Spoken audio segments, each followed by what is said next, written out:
I am not against abortion, but I think that this Labour motion is trying to whip up feelings by painting a picture which honestly isn't what is happening in Edgbaston.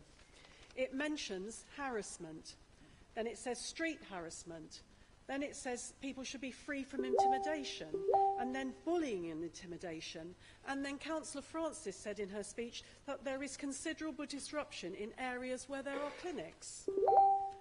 I've been a councillor in Edgbaston for 18 years. The vigils outside this clinic have been happening on and off, more off than on, for 30 years. It's not new, and I bet most members opposite never knew it was happening because it hasn't been a big issue. A couple of times a year, in Lent and Advent, people from local churches stand outside the clinic to pray and to speak to people who want to have a conversation with them.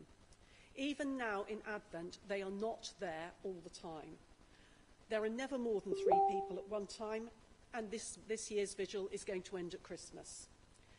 People opposite may not agree with what they're doing, and that's their right, but please don't go away with the view that it is a noisy, shouty environment outside the clinic, because it isn't.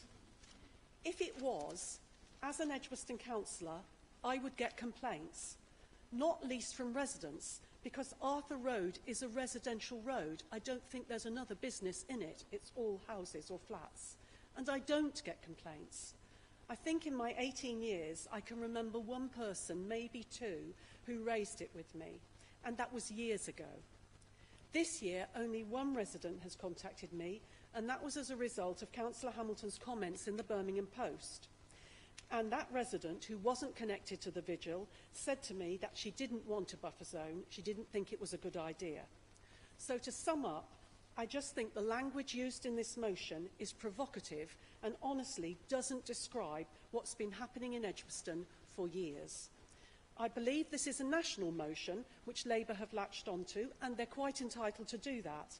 But please, I want the members opposite, don't presume that what happens in other areas must also be happening in Edgbaston.